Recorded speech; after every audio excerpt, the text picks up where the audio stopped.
Bonjour et bienvenue sur la chaîne Parfaite Évasion. Aujourd'hui on attaque l'épisode 7 de notre chantier, de notre galère. Bienvenue. Pour ceux qui découvrent la chaîne, n'hésitez pas, il y a les 6 autres épisodes. Nous avons acheté il y a quelques mois une maison avec un terrain totalement abandonné, une maison pleine de travaux, un chalet.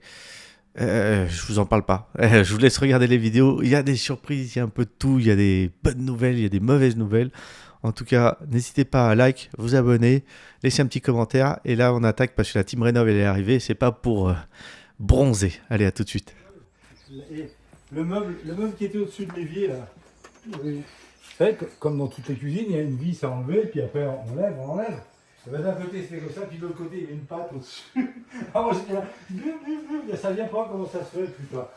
Et je regarde, il y a une patte. Bon, je vous laisse apprécier cette belle vidéo de ce chalet grand luxe. Bon, non, blague à part, c'est un chalet qui a 40 ans. Donc, vous comprendrez bien qu'il y a tout à refaire. Les sols, les murs, la plomberie, l'électricité. Je pense qu'il est même pas de niveau. Il penche un petit peu.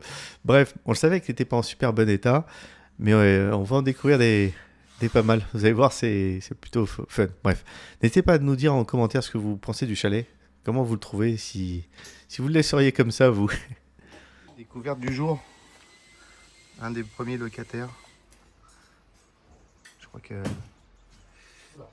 c'est cuit, comme on dit. Hein. Petite chauve-souris toute petite. Ouais, je crois qu'elle dort pas là. Hein. Enfin, ou elle dort pour très longtemps. Ouais. Première partie du chalet, on a commencé donc à démonter. J'ai nettoyé ici l'arrière où il y avait plein de feuilles mortes depuis des années, ça sent l'humidité. Et on s'est rendu compte, je ne sais pas si vous voyez, que le bois était pourri, donc on voit même l'intérieur, il y a le jour. On voit l'intérieur du chalet. Donc il y a du boulot, on a commencé à déblayer. Bon, c'était quand même isolé, il y a de la laine de roche. Mais bon, tout est pourri. Ouais. Bref, il y a des panneaux qui sont en bon état. Mais il y en a d'autres. Tout est à refaire. N'est-ce pas, monsieur le chantier? Bon, on va continuer à faire des découvertes.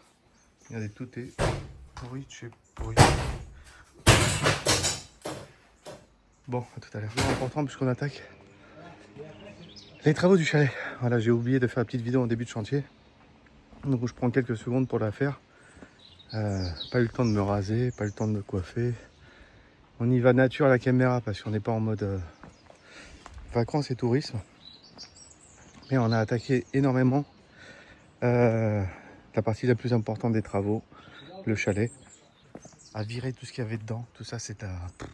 Alors c'est pas grand chose vous me direz, mais le problème c'est qu'ici, pour ceux qui ont suivi le début des aventures, c'est que l'accès est très difficile et très en pente.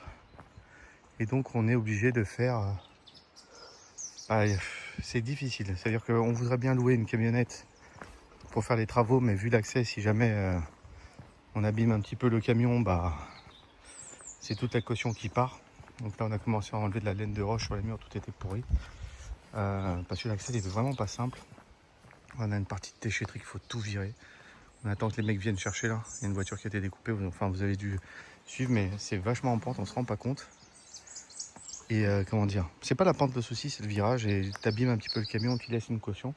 Donc on va être obligé de coucher les banquettes du Touran, mettre tout à l'intérieur et faire plusieurs allers-retours à la déchette. Là on a commandé des sacs de gravats, là pour le moment on va faire un gros tas sur une bâche et on y va quoi. Bon, on m'appelle et j'arrive tout de suite.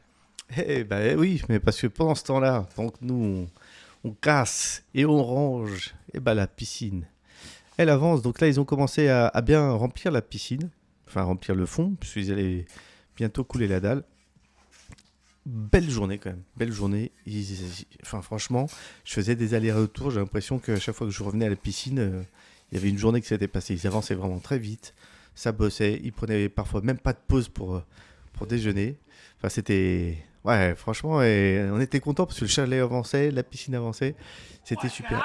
Et là, je crois que Maestro, il n'est pas très content. Il est très fâché, je crois.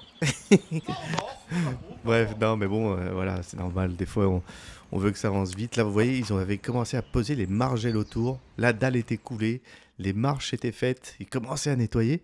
Mais regardez, si vous n'avez pas vu les autres vidéos, allez voir. C'est plus du tout la même piscine déjà. Rien que comme ça, avec les petites margelles, le fond, le petit coup de taloche. Limite, ils pourraient la remplir d'eau, j'irais me baigner déjà. Bref.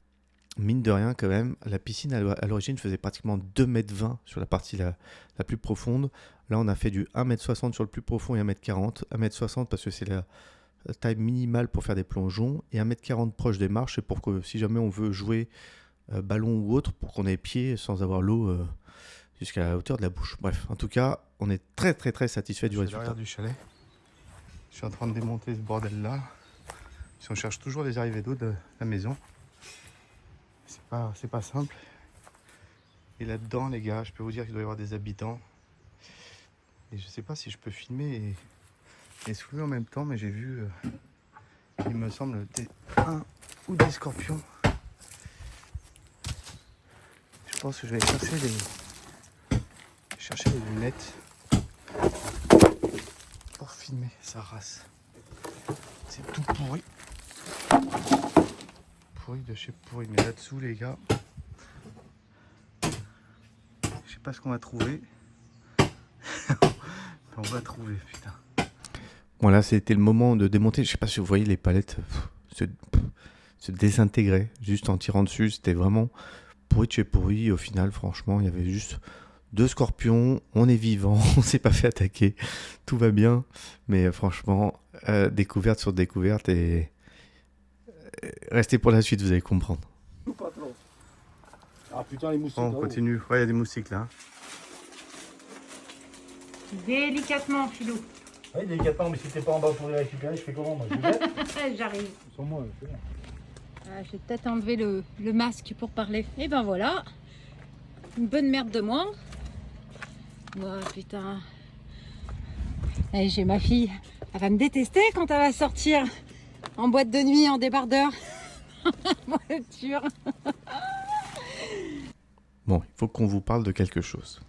Vous savez que la laine de verre, on ne peut pas jeter ça n'importe où. Et donc, on a dû aller, je ne sais pas si vous voyez la taille de la déchetterie, elle est immense. C'est une déchetterie normalement qui est réservée aux entreprises. Et je dois quand même le préciser, ils ont été hyper sympas parce que normalement, c'est payant de faire, recycler la laine de verre, de la laine de roche. Et comme je pense qu'on était des petits nouveaux et ils nous ont vu arriver en Touraine, ils ont dû se dire, mais c'est quoi ces continentaux? Bref, donc ils nous ont laissé tranquillement décharger. Mais on a découvert franchement que beaucoup de murs étaient pourris. Comme vous pouvez le voir là, le trou, c'est pas pour le fun. C'est que toutes les planches qui étaient contre la poutre dans le coin, comme il y avait une petite fuite d'eau, avaient pourri. Et on peut pas laisser ça comme ça parce que c'est quand même quelque chose qu'on veut rénover. Et parfois, on n'avait pas le choix. Donc tous les trous que vous voyez dans les murs, sur les côtés, regardez tout ce qu'on a enlevé. Il y a pratiquement 3 planches, donc 60 cm de planches pourries qui étaient derrière le chalet. Et ça, c'était pas prévu. Et ni les poutres de structure, ni ces planches-là, ni dans le recoin. Donc au final, on pensait juste faire un petit peu de rénovation, mais il y a toute la structure à reprendre. Ça nous fait perdre du temps, évidemment. Et c'était pas aussi budgétisé. Donc voilà, c'est des petites surprises, hein, mais rien de bien grave. Mais voilà, ça donne de quoi se casser la tête, un peu stressé. Ça coûte aussi très cher parce que on remet du très bon bois pour que ça tienne. Il faut aussi traiter le bois qu'on met. Enfin, c'est plein de petites choses, c'est plein de petits détails. Et comme on n'a pas beaucoup d'argent, on avait prévu certains budgets pour certains travaux. Et ça en faisait pas partie, donc ça va. Hein, mais bon, il faudrait pas qu'il y en ait plein comme ça. Bref. En tout cas, n'hésitez pas à suivre nos aventures, à vous abonner si ce n'est pas déjà fait. Et puis, si vous êtes curieux, allez voir les autres vidéos. Et on se dit à dimanche prochain, 14 h, pour la suite. Ciao, ciao!